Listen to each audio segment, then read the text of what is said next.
Hello बच्चों, कैसे हो आप सब लोग। तो मैं आ गई हूँ आपको पढ़ाने। मेरा नाम है ज्योति गुप्ता। पढ़ा रही हूँ आपको एनसीईआरटी कक्षा 5 की। और विषय है आपका गणित, जिसका चैप्टर है 3 और चैप्टर 3 है जिसका नाम है कितने वर्ग। इसके पहले 2 चैप्टर्स हो चुके हैं आपके गणित के, साथ में आपके अदर सब्जेक्ट जो हैं उनकी भी क्लासेस पड़ी हैं प्लेलिस्ट में। अगर आप देखना चाहते हैं तो चैनल की प्लेलिस्ट में जाकर देख लेना। आपका चैप्टर काफ़ी लंबा है, इसलिए आपको ये जो चैप्टर है वो 3 पार्ट्स में कराएंगे, ठीक है। तो पूरा चैप्टर कवर करने के लिए आपको तीनों पार्ट्स देखने पड़ेंगे, ठीक है। तो चलिए चैप्टर शुरू करते हैं। तीसरा चैप्टर है जिसका नाम है कितने वर्ग। तो ये एक ब्लॉक दे दिया गया है जिसमें बिंदियाँ रखी हुई हैं, छोटे छोटे पॉइंट्स रखे गए हैं। देखते हैं क्या कह रहे हैं। ये कह रहे हैं बिंदुओं से, किससे, ये कह रहे हैं बिंदुओं से बनाए गए वर्ग की एक भुजा को मापो, ठीक है। तो ये कह रहे हैं ये जो बिंदुओं से बनाया गया जो वर्ग है, ठीक है, मतलब ये जो बना है ये इस तरीके से हमने बिंदुओं को मिला के जो बनाया वो वर्ग है, ठीक है। तो कह रहे हैं कि भुजा को मापो। ऐसे 12 वर्गों की मदद से अलग अलग तरह की ऐसी जितनी भी आयतें बन सकती हैं उनको बनाओ। तो ये कह रहे हैं कि 12 तरह के 12 वर्गों का यूज करके हमने अलग अलग क्या बनाना है, आयत बनाना है। तो जैसे कि इसमें ये इन्होंने कलर करके दिखाया है, ठीक है, इन्होंने कलर करके दिखाया है इस वर्ग को। ऐसे ही हमको 12 लेने हैं पॉइंट्स। तो ये दूसरा हो गया, ये तीसरा हो गया, ये चौथा हो गया, ये 5वां हो गया, छठा हो गया, 7वां हो गया, ये 8वां हो गया, ये 9वां हो गया, ये 10वां हो गया, ये 11वां हो गया, 12वां हो गया। अब इन सबको मिला देते हैं तो ये जो आकृति बनी है वो भी हमारी आयत है। एक तो इस तरीके की बन सकती है और दूसरा बना के देखें तो 1 2 3 4 5 6 7, तो 7वां रहने दो, 6 ही तक लेते हैं। और ये हमारे इधर और ऊपर के 6 नीचे के 6, इस तरीके की ये जो आकृति बनी है, ठीक है, इसको हटा दो तो ये जो पूरा है, ये भी हमारा आयत है। और इसमें भी 12 हो जाएंगे वर्ग।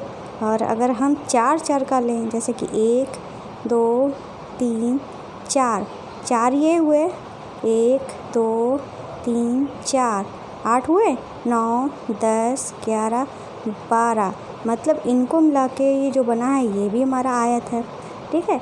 अगर हम 3 का लेते हैं, जैसे कि इधर है 1 2 3 हुआ, और 1 2 3 4, तो इसमें 3 हुए, इसमें 3 हुए, इसमें 3 हुए, तो ये भी हमारा एक आयत बना। इस तरीके से हम कई तरीके के आयत बना सकते हैं। तो वैसे हमने कितने 5 तरीके के बनाए, 5 ही तरीके के तो बनाए थे। ऐसे आप कई तरीके के बना सकते हो। जैसे इन्होंने किया दिखाया है, एग्जाम्पल दिया है, यहाँ 1 है, जैसे कि इन्होंने कि 6 ले लिए, 1 2 3 4 5 6 लिए ऊपर और 6 लिए नीचे, तो हो गया ना 12। इस तरीके से ये भी हमने बनाया था। चलो आगे देखते हैं आगे क्या दिया है।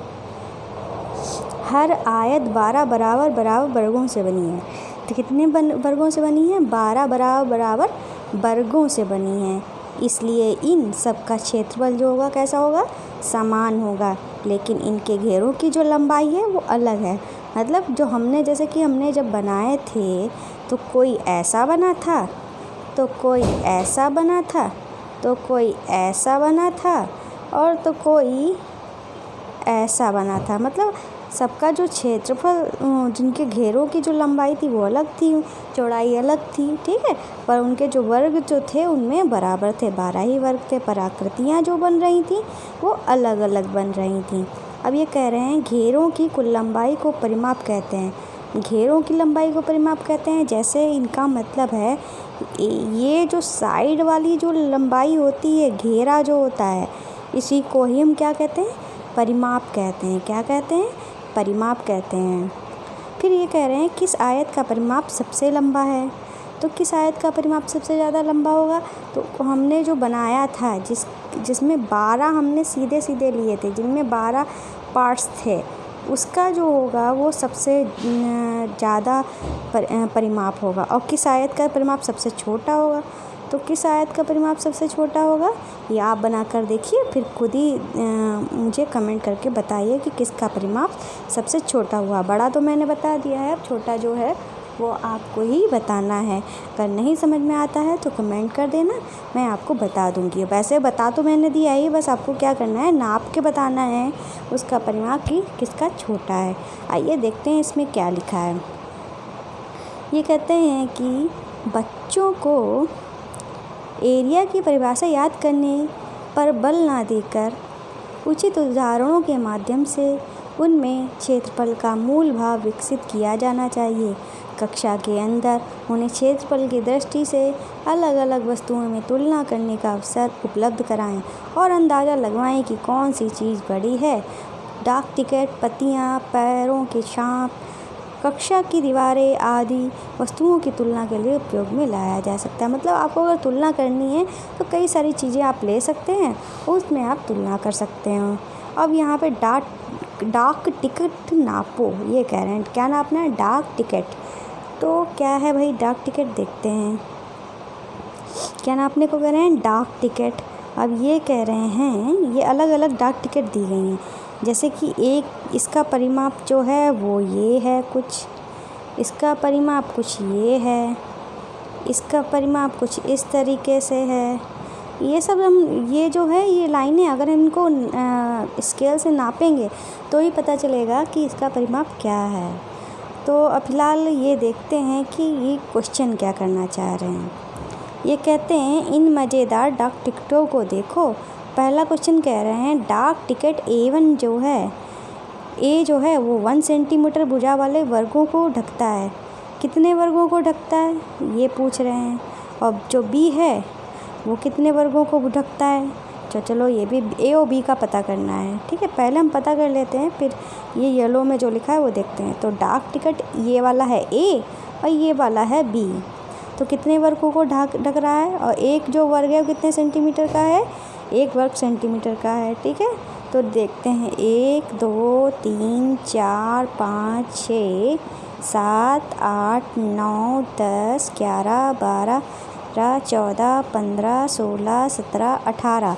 तो A वाला कितने वर्गों को ढक रहा है, 18। और B की बात की थी उन्होंने, 1 2 3 4 5 6 7 8। तो B वाला कितने वर्गों को ढक रहा है, B वाला 8 को ढक रहा है। और A वाला कितने को ढक रहा था, 18 को ढक रहा है, ठीक है ना। इस तरीके से हमारे यहाँ पे क्या लिखा जाएगा, यहाँ पे आ जाएगा 18 और यहाँ पे आ जाएगा 8। अब क्या कह रहे हैं ये देखते हैं, यहाँ पे येलो में क्या कह रहे हैं। ये कह रहे हैं डाक टिकट D 12 वर्गों को ढक रहा है। हर वर्ग का किनारा 1 सेंटीमीटर है, इसलिए डाक टिकट D का क्षेत्रफल 12 वर्ग सेंटीमीटर हो गया। ये मतलब जो D की बात कर रहे हैं, D हमारा इधर है, देखिए D हमारा किधर है, ये है D। तो कितने को ढक रहा है, 1 2 3 4 5 6 7 8 9 10 11 12 को ढक रहा है। और एक जो खाना है, एक जो चौखाना है वो कितने का है, 1 का है। तो 12 का कितना का, 12 1 का क्षेत्रफल है 1 सेंटीमीटर स्क्वायर। तो 12 खानों का क्षेत्रफल कितना हो जाएगा, 12 वर्ग सेंटीमीटर स्क्वायर। इसी तरह इसमें 18 खाने थे, तो इसका कितना हो जाएगा क्षेत्रफल, 18 वर्ग सेंटीमीटर स्क्वायर। और इसका क्या हो जाएगा, 8 वर्ग सेंटीमीटर स्क्वायर, ठीक है। हमारा डिजिटल पेन है तो ज़्यादा सही से लिख नहीं रहा है, आप समझ जाइएगा, ओके। तो आगे चलते हैं। आगे कहते हैं किस डाक टिकट का क्षेत्रफल सबसे ज़्यादा है। और ये कहते हैं यार डाक टिकट 1 सेंटीमीटर भुजा वाले वर्गों कितने वर्गों का ढकता है, ठीक है। फिर ये कह रहे हैं सबसे बड़ी डाक टिकट का क्षेत्रफल कितना है और कितना वर्ग सेंटीमीटर है, ठीक है। तो सबसे बड़ी की बात कर रहे हैं, तो सबसे बड़ी जो है यही वाली है। तो कितने थे इसमें, 18 थे। कितने थे, 18 सेंटीमीटर स्क्वायर थे। कितने थे, 18 सेंटीमीटर स्क्वायर या वर्ग सेंटीमीटर कह लो, ठीक है। तो सबसे बड़ी A वाली है। और चलिए यहाँ पे आपके भर देते हैं तो आपको समझ में आ जाएगा। तो ये कह रहे हैं कि डाक टिकट का क्षेत्रफल सबसे ज़्यादा है, तो किस डाक टिकट का? ए का। फिर ये कह रहे हैं यार डाक टिकट 1 सेंटीमीटर भुजा वाले कितने वर्गों को ढकता है? 18 वर्गों को ढकता है। फिर कहते हैं सबसे बड़ी डाक टिकट का क्षेत्रफल कितना है? तो 18 वर्ग सेंटीमीटर है। कितना है? 18 वर्ग सेंटीमीटर है। फिर ये कह रहे हैं कौन से दो डाक टिकटों का क्षेत्रफल जो है एक जैसा है, और हर एक डाक टिकट का क्षेत्रफल कितना है? हर एक मतलब किन दो का है जो एक जैसा है? तो फिर हमको तो ये गिनने पड़ेंगे, ठीक हो। इसमें कितने थे? 18। इसमें कितने थे? 8। इसमें भी देखते हैं 1 2 3 4 5 6। तो इसमें कितने हुए? 6। इसमें तो 4 हैं। और इसमें कितने थे? 4 तियाँ 12 इसमें हैं, ठीक है। इसमें देखते हैं 1 2 3 4 5 6 7 8 9 10 11 12। तो इसमें कितने हैं? 12, ठीक है। तो मतलब इसका डी और एफ का जो क्षेत्रफल है वो बराबर है, ठीक है। तो ये है कौन से दो डाक टिकटों का क्षेत्रफल एक जैसा है? डी और एफ का। फिर कह रहे हैं कितने को ढकता है? 12 वर्ग सेंटीमीटर को ढकता है। फिर ये कह रहे हैं सबसे छोटे डाक टिकट का क्षेत्रफल कितना है?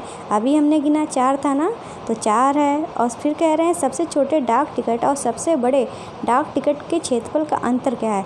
तो सबसे बड़ा वाला कितना था? 18 का था, और सबसे छोटा वाला कितना है? 4 का है। कुछ नहीं, घटा देना है सिंपल से। घटाने से 18 में से जब 4 जाएगा कितना बचेगा? 14 बचेगा ना। तो अंतर क्या आ जाएगा? 14 वर्ग सेंटीमीटर आ जाएगा। इस तरीके से ये हुआ। फिर ये कहते हैं कुछ पुराने डाक टिकट इकट्ठा करो, उन्हें वर्ग वाली ग्रिड पर उनका क्षेत्रफल और परिमाप का पता करो। फिर मतलब कह रहे हैं अगर आपके पास डाक टिकट हैं तो उनको इकट्ठा करो। फिर इस तरीके से आप खेल बना सकते हो। इस तरीके से उनके क्षेत्रफल में अंतर कर सकते हो, देख सकते हो किसका क्षेत्रफल कितना क्या है। फिर आगे चलते हैं, आगे क्या है देखते हैं। आगे है अंदाज़ा लगाओ। क्या अंदाज़ा लगाना है देखते हैं। ये कहते हैं पहला है किसका क्षेत्रफल ज़्यादा है, तुम्हारे पैरों की छाप का या इनकी किताबों के पन्ने का, ठीक है। तो कह रहे हैं कि हमारे जो पैर की जो छाप होती है उसका या हमारे किताब के जो पन्ने हैं किसका क्षेत्रफल ज़्यादा है, ये हमें अंदाज़ा लगाना है। तो भाई आप बच्चे हैं, आप कक्षा 5 के बच्चे हैं। हम यानी अगर हम लोग देखते हैं, मेरा पैर फिर भी छोटा है, ठीक है। अगर कोई बड़ा होगा उसका पैर तो कभी कभी बड़ा हो सकता है हमारे पन्ने के क्षेत्रफल से। और जो हमारा पेज होता है फिर उसकी एक प्रॉपर माप होती है। आपके जो कॉपियाँ होती हैं वो छोटी होती हैं, आपके पैर भी छोटे होंगे, तो ऑब्वियसली हमारा जो कॉपी का पन्ना होगा उसका जो क्षेत्रफल होगा वो ज़्यादा होगा, ठीक है। आप बड़े तो हैं नहीं, आप छोटे हैं, इसलिए तो आपका पैर छोटा होगा और कॉपी का जो क्षेत्रफल होगा उसका पन्ने का जो क्षेत्रफल होगा वो ज़्यादा होगा। तो किसका क्षेत्रफल ज़्यादा होगा? किताबों के पन्नों का क्षेत्रफल ज़्यादा होगा। फिर अब कह रहे हैं किसका क्षेत्रफल कम है? 2 5 रुपए के नोट एक साथ या 100 रुपये का एक नोट। तो 2 5 रुपये के नोट, मान लो 5 रुपये के 2 नोट इतने बड़े हैं, ये 2 नोट हैं 5 रुपये के, और 100 का नोट तो इतना बड़ा होता है। तो किसका क्षेत्रफल ज़्यादा होगा? तो इनका क्षेत्रफल जो है वो ज़्यादा होगा। मतलब 2 5 के जो नोट होंगे उनका क्षेत्रफल जो होगा वो 100 रुपये के नोट से ज़्यादा होगा, ठीक है। अब आगे देखते हैं, आगे क्या कह रहे हैं। 10 रुपये के नोट को ध्यान से देखो। तो भैया आपको क्या करना है? 10 रुपये का नोट लेना है, उसको क्या करना है? ध्यान से देखना है। फिर कह रहे हैं क्या इसका क्षेत्रफल 100 वर्ग सेंटीमीटर से ज़्यादा है? तो इसके लिए आपको क्या करना होगा? अपनी नोट उठाओ, जो आपकी 10 की नोट है उसको उठाओ और उसको स्केल से नापो। स्केल से नापोगे, ठीक है। तो मैं आपको बता दूं कैसे नापोगे। मान लो ये आपकी क्या है? ये आपकी 10 की नोट है। आप इधर वाली ये जो लाइन है इधर स्केल से रख के नापो। मान लो ये तुम्हारी 10 निकली, और 10 क्या, मान लो इधर तुम्हारी 10 क्या 15 रख लो, मान लो, ठीक है। एग्जैक्ट, ठीक है, कितनी भी हो सकती है, ठीक है। आपको क्या करना, मान लो ये 15 है और इधर कितनी आई, ठीक है, इधर 7 रख लो, 7, ठीक है। इधर 7 सेंटीमीटर हो गई, इधर 15 सेंटीमीटर हो गए। तो इनकी क्या करनी होगी? तुम्हें गुणा करनी होगी। मैं बता नहीं रही हूँ कि 10 की जो नोट है 10 की जो नोट है उसकी एग्जैक्ट लंबाई मैं आपको नहीं बता रही हूँ। आपको क्या करना है, 10 की नोट लेना है, उसकी लंबाई और चौड़ाई जो आएगी उसकी आपको गुणा करनी है। गुणा करने पे अगर 100 आता है तो समझ लीजिए 100 के बराबर है। अगर 100 से ज़्यादा, ठीक है, 100 से ज़्यादा आता है तो समझ लीजिए 100 से ज़्यादा है, 100 से कम आता है तो समझ लो 100 से कम है। फिर कहते हैं क्या नीली वाली आकृति का क्षेत्रफल पीली वाली आकृति के क्षेत्रफल से ज़्यादा है और क्यों? तो कह रहे हैं कि नीली वाली आकृति जो है उसका क्षेत्रफल पीली वाली आकृति से ज़्यादा है। तो भाई दिखने से ही पता चल रहा है कि इसका क्षेत्रफल जो है इसके क्षेत्रफल से ज़्यादा है, ठीक है। दिखने से तो हमको इसका क्षेत्रफल लग रहा है, लेकिन आपको क्या करना पड़ेगा, आपको अपनी स्केल लगानी है, मतलब स्केल उठानी है, ये लंबाई नापनी है, फिर ये लंबाई नापनी है, ठीक है। ये लंबाई नापनी है आपको और ये लंबाई नापनी है, ठीक है।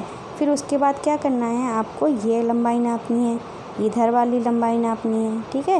इधर वाली लंबाई आपने नाप ली तो आपको पता चल जाएगा, ठीक है। इधर वाली लंबाई तो आप जब नापेंगे ना तो आपको ऐसे तो दिखने में ये ज़्यादा लग रही है, तो जो आप नापने बैठेंगे ना तो ये जो है इसी के बराबर ही बैठेगा। तो नीली वाली आकृति का क्षेत्रफल पीली वाली आकृति का क्षेत्रफल ये बताना है किसका ज़्यादा है किसका कम है। तो इसका भाई बेस्ट तरीका जानने का तो यही है कि आप स्केल उठाओ और नापो तो आपको पता चल जाएगा। अब देखते हैं ये क्या पीली आकृति का परिमाप नीली आकृति के परिमाप से ज़्यादा है, क्यों? अगर ज़्यादा है तो क्यों, ये कह रहे हैं। तो भाई क्या करना है, जब आप स्केल से नाप ही लोगे तो आपको पता चल जाएगा कि इसका क्षेत्रफल इससे ज़्यादा है। अगर ज़्यादा है तो क्यों ज़्यादा है, तो क्षेत्रफल इसीलिए तो ज़्यादा हो। इस क्षेत्रफल कब ज़्यादा होता है, जब कि उसकी लंबाई या चौड़ाई जो होती है वो ज़्यादा होती है, इसीलिए क्षेत्रफल उसका ज़्यादा होता है। तो इस तरीके से आपको पता चल जाएगा कि ऐसा क्यों है। फिर यहाँ चलते हैं, यहाँ देखते हैं यहाँ पे क्या दिया है, मेरा हाथ कितना बड़ा, मेरा हाथ कितना बड़ा।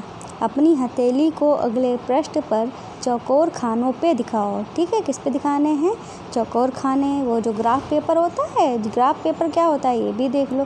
ग्राफ पेपर वो होता है जिसमें 1-1 सेंटीमीटर के क्या बने होते हैं, खाने बने होते हैं, और उन खानों में भी 1-1 मिलीमीटर के छोटे छोटे खाने बने होते हैं। ऐसे ऐसे वो जो एक कॉपी होती है ग्राफ पेपर वाली उसको बोलते हैं। इस तरीके से वही हमारी ग्राफ की कॉपी होती है। फिर कह रहे हैं तुम यह कैसे मालूम करोगे किसकी हथेली बड़ी है और तुम्हारा या तुम्हारे दोस्त की। तो क्या किया इन्होंने, ग्राफ पेपर पे अपना हाथ रखा है तो उस पर अपना हाथ छाप लिया है। फिर दूसरे बच्चे ने भी यही किया है, अपने ग्राफ पेपर पे छाप लिया है।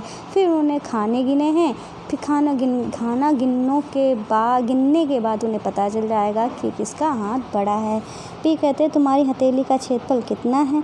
तो इसके लिए क्या चेक करना होगा, आपको अपनी ग्राफ वाली जो कॉपी होगी वो लाना होगा, उस पर आपको ये प्रैक्टिकल करना पड़ेगा। तो उसमें आपको वर्ग जो खाने होते हैं वो गिनने पड़ेंगे, यहाँ पे लिखने पड़ेंगे, तब जाके आपका ये हो पाएगा। फिर कहते हैं तुम्हारे दोस्त की हथेली का क्षेत्रफल कितना है। तो आपके दोस्त के लिए भी यही सब आपको करना पड़ेगा, जैसे कि इन्होंने ग्राफ पेपर लाने की ज़रूरत नहीं है, ठीक है। तो आप इस वाली यहाँ पे अपना हाथ रखिए, ऐसे अपना हाथ रखेंगे आप, कि इस तरीके से अपना हाथ रखेंगे, आप खाने गिनेंगे, जैसे कि 1 2 3 4 6 7 8 9 10, इस तरीके से आप गिनेंगे टोटल खाने, ठीक है। तो आपको पता चल जाएगा। फिर आगे क्या है, आगे क्या कहती हैं ये, मेरे पैर का निशान लंबा। तो ये कह रहे हैं मेरा जो पैर है उसका निशान तुम्हारे पैर से लंबा है। फिर ये कहती है लेकिन मेरे पैर का निशान जो है तुमसे चौड़ा है, तो किसका पैर बड़ा है। तो इसका पैर लंबा है पर पतला है, इसका पैर छोटा है पर चौड़ा है। तो ये कह रहे हैं आपस में किसका पैर बड़ा है। फिर मेरे पैर के निशान, ठीक है। फिर क्या कहते हैं, किसके पैर का निशान बड़ा है, तुम्हारा या हमारे दोस्त का, मतलब तुम्हारा या तुम्हारे दोस्त का, मतलब आपस ही में बात करते हैं। या कैसे पता लगाओगे, चर्चा करो। तो इसके लिए भी सिंपल आपको क्या करना पड़ेगा, ये जो ऊपर ग्राफ पेपर दिया है इस पे आप अपने फ्रेंड का पैर छापिए, फिर उनमें जो वर्ग ये जो खाने बने हुए हैं उनको गिनिए, जिसके पैर के निशान में खाने ज़्यादा होंगे तो उसका पैर बड़ा होगा। ठीक है, तो ये कह रहे हैं क्या तुम्हारे पैरों के निशान का क्षेत्रफल बराबर है। अगर खाने बराबर आते हैं तो समझ लीजिए पैर लगभग जो है वो बराबर है। अगर कम ज़्यादा आते हैं तो समझ लीजिए उसका जो पैर है वो छोटा या बड़ा है। अब यहाँ पे चलते हैं, ये क्या कहते हैं, ये जो गेंडा है, गेंडे का बच्चा है, ये कहता है मेरी त्वचा में बहुत सी तहें हैं इसलिए मेरा क्षेत्रफल ज़्यादा है। मेरे पूरे शरीर पर हवा मुझे ठंडा रखती है। क्या कहती है, मेरी त्वचा में बहुत सी तहें, मतलब गेंडे की खाल जो होती है बहुत ज़्यादा मोटी होती है। कैसी होती है, गेंडे की खाल बहुत ज़्यादा मोटी होती है। मोटी क्यों होती है, मोटी इसलिए होती है क्योंकि गेंडे की खाल में जो होती बहुत सारे लेयर्स होती हैं, बहुत सारी तह होती हैं। फिर तभी ये कह रहा है इसलिए मेरा जो क्षेत्रफल जो होता है कैसा होता है, ज़्यादा है। मुझे पूरे शरीर में हवा मुझे ठंडा रखती है। ये मतलब जब इसके शरीर में जो भी हवा लगती है वो इसको ठंडा रखती है क्योंकि गर्मी है जो इसके शरीर में जल्दी पहुंच नहीं पाती है। फिर ये जो है हाथी राजा कहते हैं मेरे पैर के निशान का क्षेत्रफल कितना है, पूछ रहा है मेरे पैर के क्षेत्रफल का निशान कितना है। तो भाई इसका पैर तो बड़ा होगा तो इसका क्षेत्रफल जो होगा वो भी ज़्यादा होगा। फिर ये जो चींटी रानी वो कहती हैं, क्या कहती हैं, देखते हैं मेरे पैर का क्षेत्रफल कितना है। अब चींटी भी कह रही कि मेरे पैर का क्षेत्रफल कितना है। ये देखो, ये रहा चींटी के पैरों के निशान और ये रहा हाथी के पैरों के निशान। तो किसका ज़्यादा है भाई, हाथी बड़ा होता है तो हाथी के पैरों के निशान बड़े होंगे। ठीक है, और हाथी का पैर तो बड़ा ही होता है तो उसके पैर के निशान बिल्कुल भी बड़े होंगे। ठीक है, बिल्कुल बड़े होंगे। फिर आगे देखते हैं, आगे कहते हैं अंदाज़ा लगाओ कि किस जानवर के पैर के निशान का क्षेत्रफल तुम्हारे पैर के निशान के क्षेत्रफल के बराबर है, चर्चा करो। तो हमें अंदाज़ा लगाने के कह रहे हैं किसके पैर के निशान हमारे पैर के निशान के बराबर होंगे। तो इसके लिए क्या करना होगा, आपको तरह तरह के जो जानवर हैं उनको सर्च करना पड़ेगा, ढूंढना पड़ेगा, उनके पैरों के निशान लाने पड़ेंगे। फिर आपको अपना पैर जो होगा उसको नापना पड़ेगा उसी तरीके से जैसे वर्ग में नापा था। फिर आपको पता चल जाएगा आसानी से किसके पैर के निशान किस जानवर के पैर के निशान जो हैं आपके बराबर हैं। फिर कह रहे हैं कुछ जानवरों के पैरों के निशान असली नाप में नीचे दिए गए हैं और पैरों के निशान का क्षेत्रफल का अंदाज़ा लगाओ। जैसे कि उन्होंने कुछ जानवरों के पैरों के निशान दे दिए, जैसे कि ये है पैर मुर्गी का, किसका है, मुर्गी का। तो इसमें कितने वर्ग आ रहा है, वर्ग ये देखो इसमें इस तरीके से आ रहा है। ठीक है, तो ये इस तरीके से कुछ पैर है ये, और इसमें पूरा वर्ग तो कोई भी नहीं आ रहा है, इसमें पूरा वर्ग तो कोई नहीं आ रहा, कोई इधर से कटा कोई इधर से कटा। ठीक, उसी हिसाब से हम अंदाज़ा लगा के हमको ये सब बताना है। अभी क्षेत्रफल निकालना आपका काम नहीं है और ना ही आपको समझ में आएगा। और ये है कुत्ते के पैर का निशान, जैसे कि इसमें तो वर्ग काफ़ी ज़्यादा आ रहे हैं, एक तो वर्ग पूरा आ रहा है तो आप आसानी से कह सकते हो कि कुत्ते के पैर के निशान जो हैं वो मुर्गे के पैर के निशान से बड़ा है। मतलब कुत्ते का पैर मुर्गे के पैर से बड़ा है क्योंकि उसके पैरों में ज़्यादा वर्ग आ रहे हैं। अब ये किसका पैर का निशान है, चीते का पैर का निशान है। ठीक है, किसके पैर का निशान है, चीता। चीता क्या कह रहा है, क्षेत्रफल जल्दी मालूम करने के लिए इस प्रकार बड़े वर्ग और आयत बनाओ। क्या बनाना है, बड़े वर्ग और आयत बनाना है। जैसे कि उन्होंने एक ग्राफ पेपर है, ठीक है, ये आप पूरा देख सकते हो आसानी से। एक ग्राफ पेपर लिया, उस पर चीते का निशान बनाया और उसमें तो चीते का पैर का निशान बड़ा है इसलिए उन्होंने पैरों में ही उन्होंने एक मतलब कि जितने भी वर्ग या आयत बन सक रहे हैं वो उन्होंने बना लिए। तो उनमें उन्होंने क्या गिना है, ये वर्ग गिने हैं। जैसे कि इसमें 4 हैं, इसमें 1 2 3 4 5 6 हैं, इसमें 1 2 3 4 5 6 7 हैं, 8 1 2 3 4 5 6 7 8 9 हैं, इसमें भी 8 हैं। ठीक है, इस तरीके से आप गिन सकते हो। ठीक है, और इसी हिसाब से आप अंदाज़ा लगा सकते हो और निशान के। ठीक है, आप यहाँ पे देखते हैं, यहाँ पे क्या लिखा है, यहाँ पे ये कह रहे हैं यहाँ पर हर एक वर्ग नहीं गिनना चाहिए। उन्हें पैरों का निशान का क्षेत्रफल जानने के लिए उनमें बड़े से वर्ग या आयत बनवाने आयत पहचाने और असामान्य आकारों के लिए छोटे वर्गों को गिनने के लिए प्रेरित करें। हालांकि आयत का क्षेत्रफल अध्याय 11 में पढ़ा जाएगा, लेकिन कुछ बच्चे अपने आप मालूम कर लेंगे कि वे क्षेत्रफल गुणा करके जल्दी से निकाल सकते हैं। मतलब कुछ जो बच्चे होते हैं ज़्यादा इंटरेस्टेड हैं वे आसानी से निकाल सकते हैं, ठीक है ना। तो इस तरीके से आपका जो आज का जो चैप्टर है आधा घंटा कंप्लीट हो गया है। आज का जो पार्ट है वो कंप्लीट हो गया है। और जाने से पहले आपको बता दें, ठीक है, क्या बताना है आपको कि हमारा जो चैनल है जोजस किड्स मस्ती, कौन सा चैनल है, जोजस किड्स मस्ती जो चैनल है, इसकी आप प्लेलिस्ट में जब इस चैनल पे जाएंगे तो प्लेलिस्ट में जाएंगे तो प्लेलिस्ट में आपकी जैसे आपकी ये कक्षा 4 है, कक्षा 4 के जो तीनों सब्जेक्ट हैं उनकी प्लेलिस्ट मिल जाएगी। जो भी चैप्टर आपको पढ़ना है आप आसानी से प्लेलिस्ट में चले जाइए और आपको वहाँ पे मिल जाएंगे सारे चैप्टर आपको, ठीक है। और जब आप चैनल पे जाएंगे तो चैनल में क्या होगा कि आपको जोजस किड्स मस्ती, जोजस क्राफ्ट ज्वेलरी, जोजस क्राफ्ट, हमारे 3 और चैनल मिलेंगे, इनको भी आपको सब्सक्राइब करना है। इन चैनल में क्या है आपको बता देते हैं। जो जोजस क्राफ्ट वाला चैनल है उनमें घर के जो बेकार चीज़ें होती हैं उनसे प्यारी प्यारी सुंदर सुंदर चीज़ें, डेकोरेशन वाली चीज़ें बना सकते हो। और हमारा जो दूसरा चैनल है वो है जोजस क्राफ्ट और ज्वेलरी, इसमें आप घर बैठे सुंदर सुंदर प्यारी प्यारी ज्वेलरी बना सकते हो जो आप कहीं भी पहन के भी जा सकते हो बहुत ही कम समय में, बहुत ही आसान तरीके से। और ये सब क्रिएटिव चैनल हैं। ये तीसरा चैनल बच्चों के लिए चैनल है, अगर आप देखना चाहते हो तो देख लीजिए और हमारे चैनल को सब्सक्राइब कर लीजिए, ठीक है। और एक और बात, रही बात हमारी गुरु दक्षिणा की, तो हमारी गुरु दक्षिणा बस इतनी है कि आपको हमारे चारों चैनल जो हैं उनको सब्सक्राइब करना है। क्या करना है, चारों चैनल्स को सब्सक्राइब करना है। और क्या करना है आपको, वीडियो को लाइक करना है, ज़्यादा से ज़्यादा शेयर करना है। भाई आप लोग शेयर वेयर नहीं करते हो। और आपको बता दें हमारे चैनल पे जल्द ही एक मैं ऑफ़र शुरू करने वाली हूँ।